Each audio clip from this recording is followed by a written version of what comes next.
Hello friends, कैसे हैं आप लोग। I hope you all are doing great. यार कॉमर्स क्लास 12th में अच्छा स्कोर करना कोई बड़ी बात नहीं है। इसके लिए आपके पास स्ट्रैटेजीज का होना बहुत ज़्यादा ज़रूरी होता है, जिनको फॉलो करके आप अपने स्कोर को मैक्सिमाइज कर सकते हो और एक अच्छे स्कोर तक पहुंच सकते हो। तो आज मैं आप लोगों को स्ट्रैटेजीज बताने वाला हूँ, जिनको फॉलो करके आप लोगों का स्कोर डेफिनेटली मैक्सिमाइज होगा ही होगा। My name is Harsh Thapar, I am a commerce graduated teacher and let's start. देखो, सबसे पहली जो आपकी स्ट्रैटेजी है वो है आप लोगों के न्यूमेरिकल सब्जेक्ट्स को लेके, यानी कि अकाउंट्स, इकोनॉमिक्स और अगर आप लोगों के पास मैथ्स है तो उसको लेके।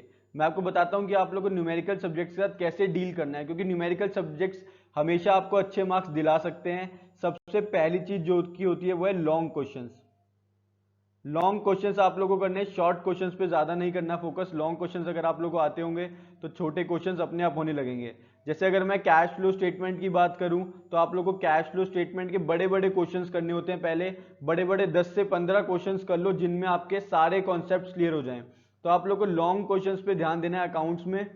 और इकोनॉमिक्स में भी सिमिलरली ऐसा ही होता है कि अगर आप नेशनल इनकम के क्वेश्चंस कर रहे हो तो आपको बड़े क्वेश्चंस पे ज्यादा फोकस करना है।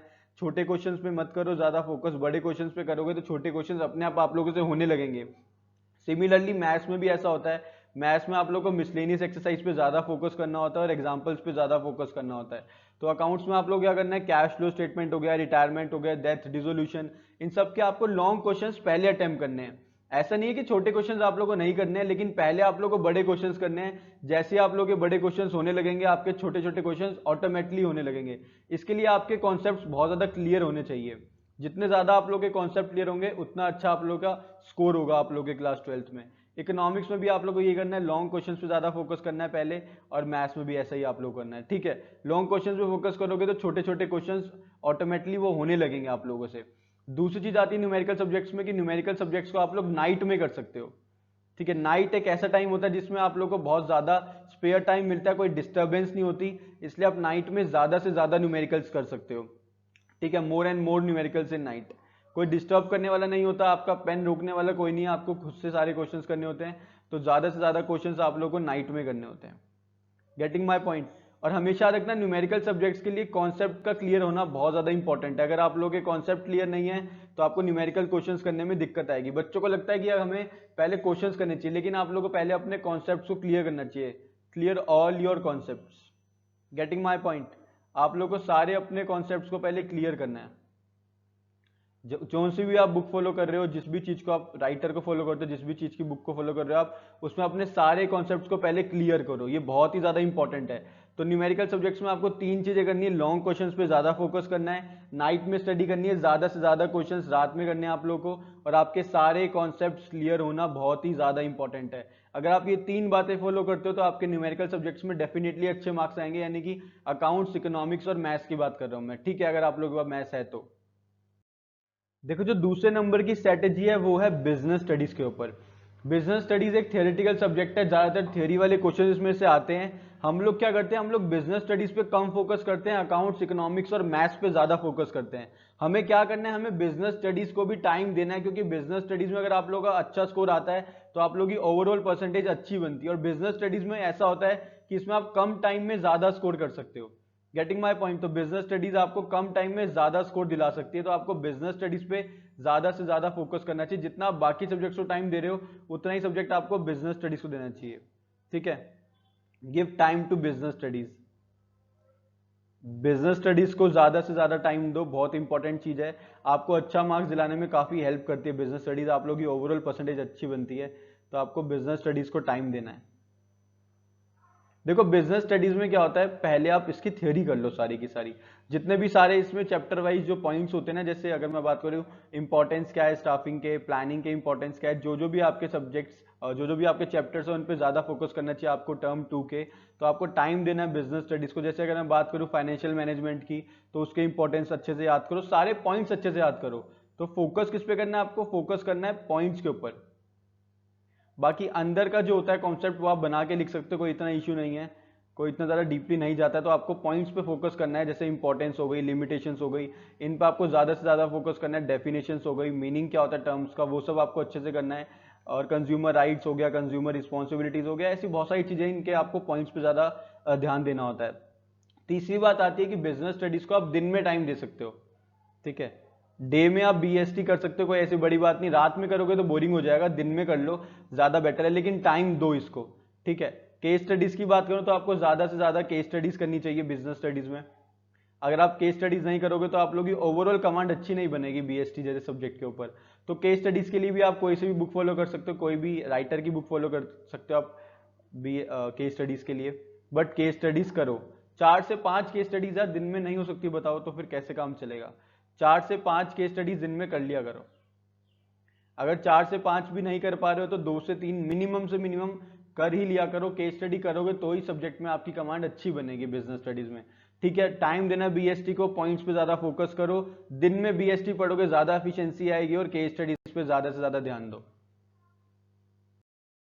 तीसरी नंबर पे आता है हमारा इंपॉर्टेंट क्वेश्चंस। हमें हमेशा पहले इंपॉर्टेंट क्वेश्चंस पे ध्यान देना चाहिए। रीजन ये होता है, अगर आप इंपॉर्टेंट क्वेश्चंस पे ध्यान दोगे तो आप लोगों के अंदर कॉन्फिडेंस आएगा कि हाँ मैंने बहुत सारे ऐसे कॉन्सेप्ट्स है जो लास्ट ईयर में आए हैं या पिछले 10 सालों में आए हैं जिन पे मैंने ज्यादा फोकस किया है। तो इंपॉर्टेंट क्वेश्चंस पे आपको फोकस करना बहुत ही ज्यादा इंपॉर्टेंट है। मैंने चैनल पे वीडियोज अपलोड करी हुई हैं अकाउंट्स के, इकोनॉमिक्स के, बिजनेस स्टडीज के, तीनों के मैंने आपको चैप्टर वाइज इंपॉर्टेंट क्वेश्चन दे दिए हैं। देखो ये रही बीएसटी के यहाँ पे इंपॉर्टेंट क्वेश्चन, इकोनॉमिक्स से भी मैंने आपको दिए, आपको ऊपर दिख रही होगी राइट हैंड साइड पे ये chapter wise important questions economics class 12। Accounts के भी मैंने आपको चैप्टर वाइज क्वेश्चंस दिए, तीनों का मैं आपको लिंक डिस्क्रिप्शन में दूंगा, देखना इन वीडियोस को, लिंक डिस्क्रिप्शन में दूंगा मैं आप लोगों को, ठीक है। इन पे ज्यादा से ज्यादा फोकस करो, इंपॉर्टेंट क्वेश्चंस को पहले निपटा लो। आप लोग पता है क्या करो, सबसे पहले सारे कॉन्सेप्ट्स क्लियर रखो अपने, इंपॉर्टेंट क्वेश्चंस पे फटाफट से सारे क्वेश्चंस को सॉल्व कर लो।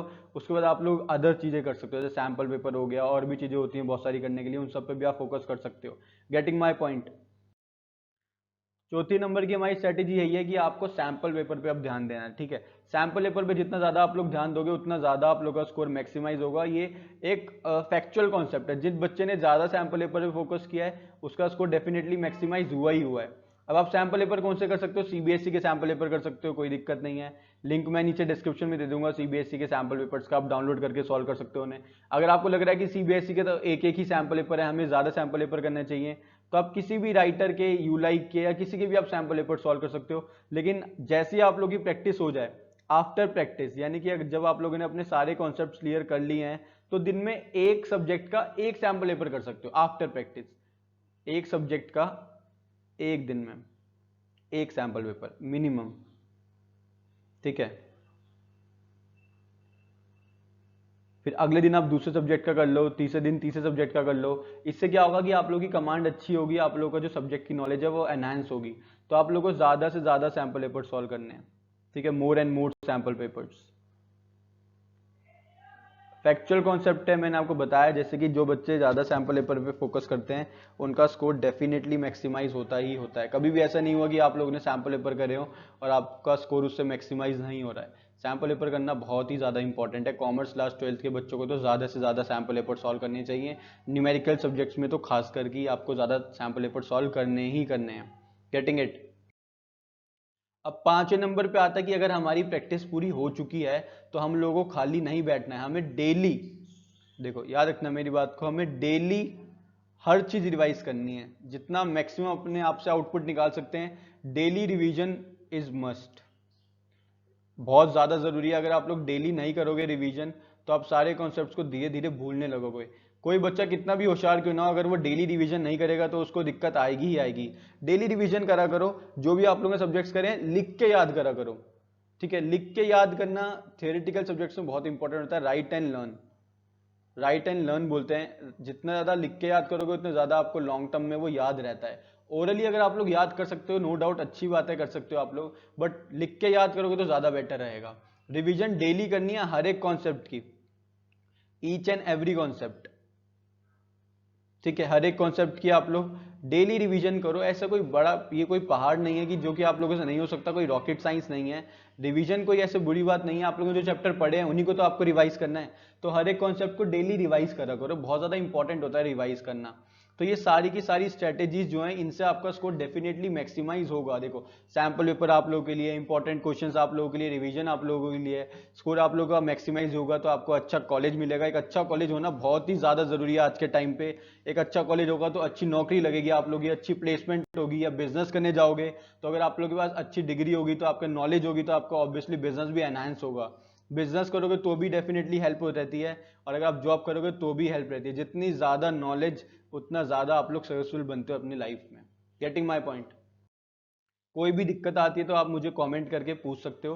तब तक के लिए all the very very best. देखो चैनल को सब्सक्राइब कर दो और साथ में लगे बेल आइकन को प्रेस कर देना ताकि लेटेस्ट वीडियोस और अपडेट्स आप लोग सबसे पहले मिलती रहें। Thank you.